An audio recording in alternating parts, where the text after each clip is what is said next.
you end the season with a win, which was quite fitting, I think, after a successful season. Yeah, our home form's been very good. Well in, we're close to the playoffs, only till last week, I think, and they just pulled up short. We wanted to end the season with the victory. A fantastic, flamboyant game, but it was a tough, hard-fought game, as they all are in this division. I think we thoroughly deserved the victory. We defended well, certainly defended the last 10 minutes with 10 men against a decent side who popped it all around, and we're still a threat going forward. So yeah, it's a good victory for us today, and our home form continues and sets it up nicely now for a cup final. And the goal from Andy Sandell was well worked. Yeah, it was. As I say, we played with the two wide full-backs just to get on as high up the pitch as they could. It's a great ball in by Jacko, who's got free.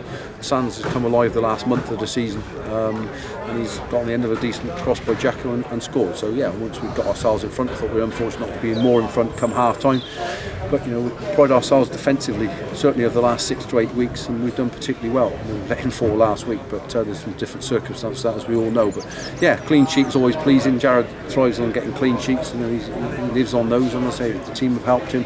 We've defended from the front properly, and as I say, we could have scored and nicked a couple more at the end, but to score that one goal and get 3 points is pleasing, and it ends the season well.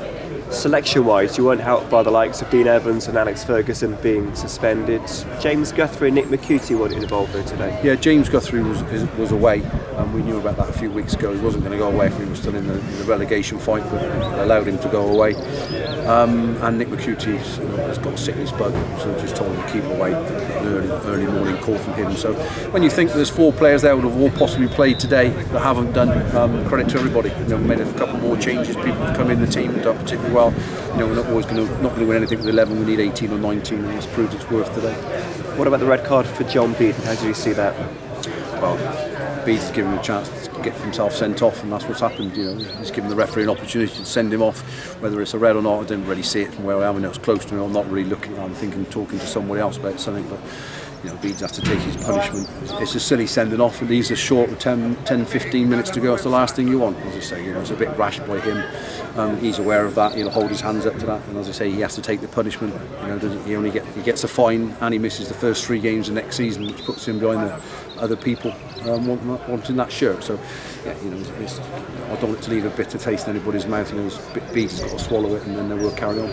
Just one more question on that. I don't want to harp on about this, but you and I talked in the week about the red cards this season. That's now 11 this season, from not a dirty side in my eyes, but disappointing that happened today. Yeah, sometimes just a bit of self-control. I think, as I say last week, I think the 2 send-offs were very unfortunate. There's been a couple of exactly the same fouls today, and the referee hasn't even given yellow cards. But last week we found ourselves on the end of yellow ones, which turns into red. So I think some of the sending-offs are a little harsh. However, we don't want players sent off. We talk to players about it, and they have to have their own self-control and their self-discipline when they get out there to make sure that, one, they look after themselves and also their teammates.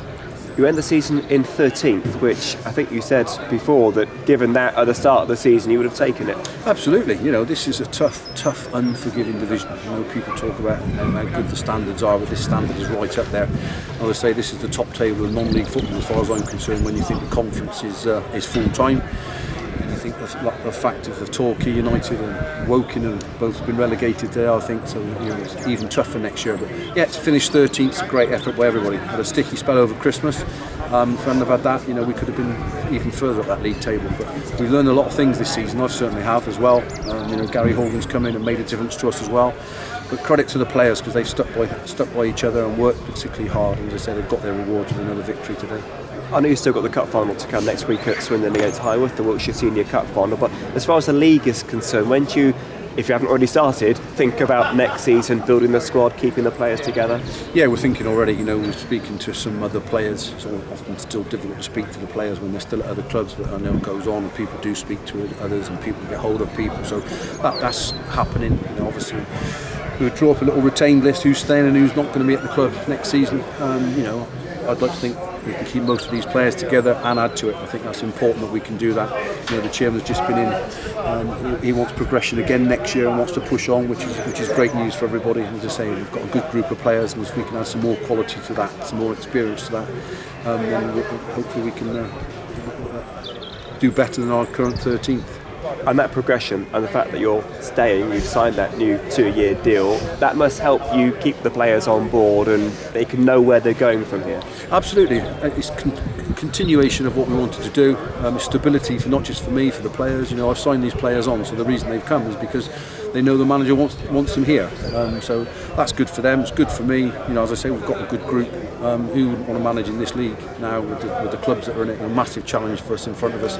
You know, I've always said to all the players that I've ever worked with, even my own sons, go and play at the best level you can. You know, and I should want to try to manage at the best level I can. Players play, manage at the best level. So that's the reason I'm here and looking forward to next season. Okay, like I say, got a cup final to go, yeah, but on the league form, well done on a great season. Thanks, Ian. Thanks very much.